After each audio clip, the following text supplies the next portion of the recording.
All right, guys, we got quite a bit of snow out in the Windy City today, and picked up a couple of things. We'll touch on that later, but I'm cleaning. The garage became a mess this month. I accumulated shit.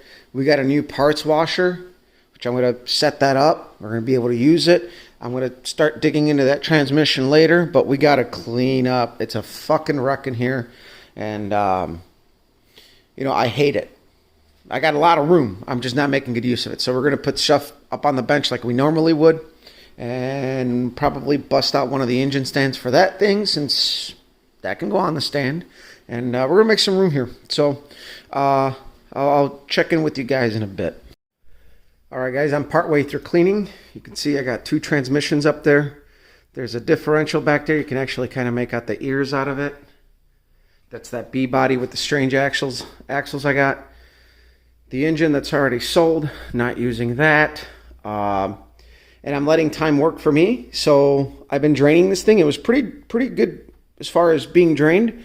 But I got it tipped out so that we can get most of the stuff out. And then I'll bring my little bench out here, take the tail shaft off, pop it down, throw that tray back under there to catch anything. So I'm going to finish cleaning up a couple things. That's actually probably going to be the first thing I throw into the parts washer. I got to put that bin in the basement along with the cardboard boxes that are sitting on top of my car. Yeah, that happens. So that's going to go there, and then I'm going to run to the parts store, and I got that jug full of oil that I have to go ahead and recycle.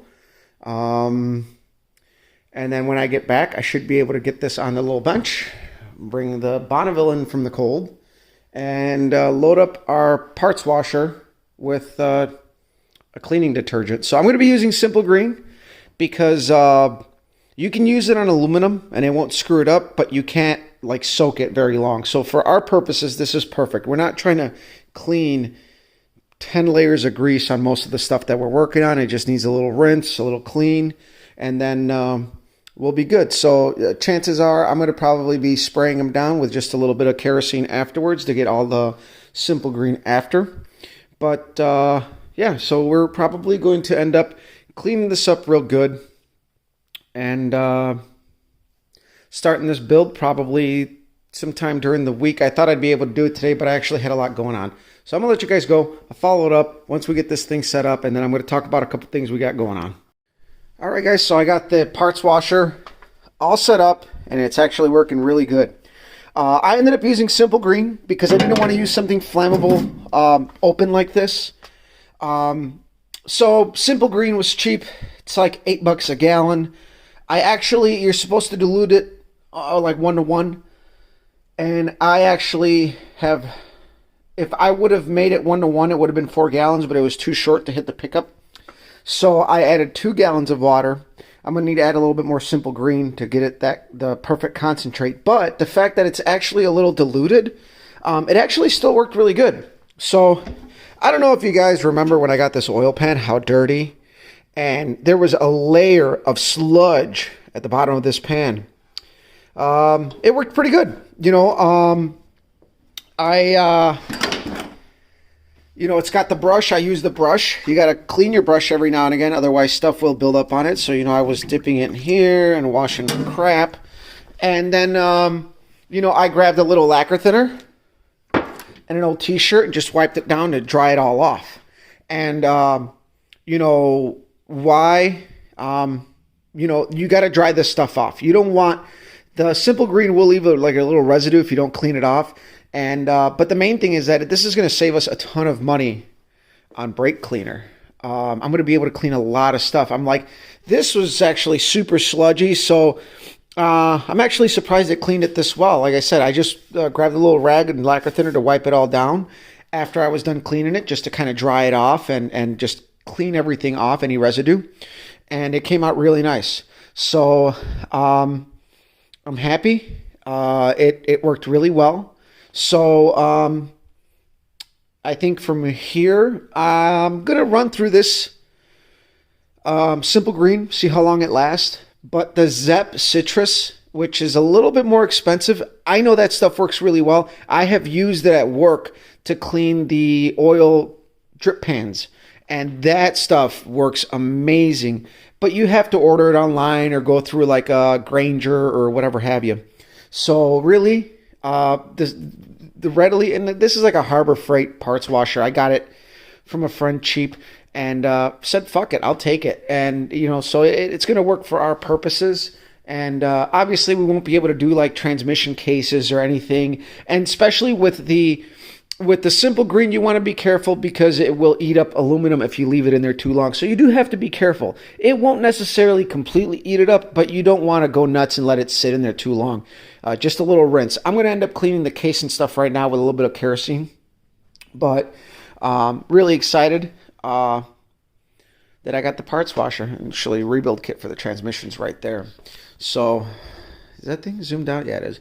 So, yeah, so I actually cleaned up, put stuff up there. You guys saw that. Block is down there. I picked up a Crower cam from my buddy who I got the parts washer from. And it's like a 485, 496 lift, 220, 226 duration. It's a split pattern cam. It's on a 112. I think I'm going to run this cam. It's not as big as what I wanted. But for our purpose, I think it will work. He had this camshaft on a pretty stockish 350 with just the right compression, no big valves in the heads, no real port work.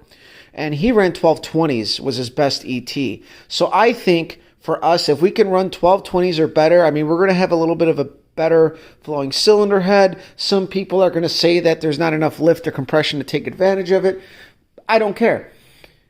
I think we're still going to make good power with it, so I'm really not going to worry about it.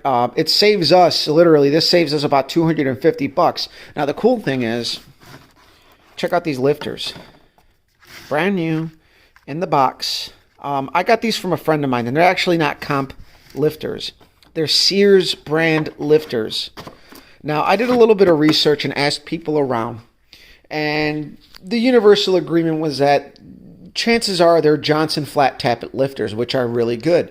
And considering that these are from like the 60s, it's got that good old made in the USA quality that everybody misses because the quality of camshafts and lifters are in the shitter. So this camshaft's already been ran. We're still going to have to break it in for our new lifters, which there's nothing wrong with that.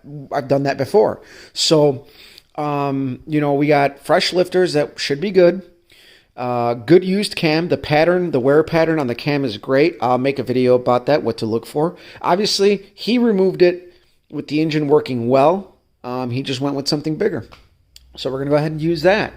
And so from there, I think we're going to, we got really just wear items. I think I'm going to end up running this timing chain, or I ended up with the timing chain from Project Enron as well, which I know degreed in good. So we're going to see how this degrees versus the one from Project Enron on our setup, and we'll go from there. I got push rods here, so hopefully these are all from a small block. There's some hardened ones in there, one piece, there's two piece. So I got to figure out what I got. But we're moving along. I didn't make it out to JJ's this weekend to pick up the cylinder heads. We got a ton of snow out here. Well, not a ton, but enough to not really want to go out. I had to do stuff around the house anyway. So, yeah, stick around, guys. We're moving along. We got a ton of parts. We got the heart of this engine all set. So really, I need to pick up my intake and my crankshaft, hopefully next weekend as well as the cylinder heads. We'll see. Again, it's a lot of driving. But we pretty much got the guts of this engine all figured out. It's going to come down to machining and our wear items. Bearings, rings, cam bearings. Send the block out to get cleaned. Nice finish hone because I need to spec out the piston to wall clearance. A lot of machine shops don't do it right for the olds and the flat tops. They really need like 5/1000 piston to wall around there. And we'll go from there, guys. I also picked up some valve covers, so that's pretty fucking cool. That's like, again, one less thing I got to spend money on. They're a little beat up and dented, but you know what? I don't give a shit. We'll pound them out and we'll fucking, I hate chrome, but I end up with this shit. So, we'll let you guys go. It's kind of been a busy weekend just doing stuff, and I'm going to clean this up, and we're going to probably hit that during the week later on. So stick around, guys. I'll make a video on that, and we'll go from there. So share, like, subscribe. We're almost at 500 subscribers, which is really cool. Again, I didn't think I'd have that many subscribers. I really never set any goals, but do share, like, subscribe if you got something you like. You know, we got the Pontiac, the Olds, the 347 strokers still on hold because there's no rush on that, so we're going to take care of some of other things. This needs to get the hell out of the way. I should take apart that Turbo 400 in the back there, but I'm not going to worry about that. Got a lot of things going on. That engine's sold. I think I mentioned that already. So, yeah, we got a ton of parts, and we accumulated them fast. And so far, our investment has been minimal when you figuratively compare what it would cost. So this engine's probably going to cost us somewhere in the neighborhood of $3,000 to $3,300 once you factor in what I've already bought as far as pan, block, pistons, and all that stuff. But I'll break that down later. So again, share, like, subscribe. I won't ramble on. I won't bore you guys. We'll see you.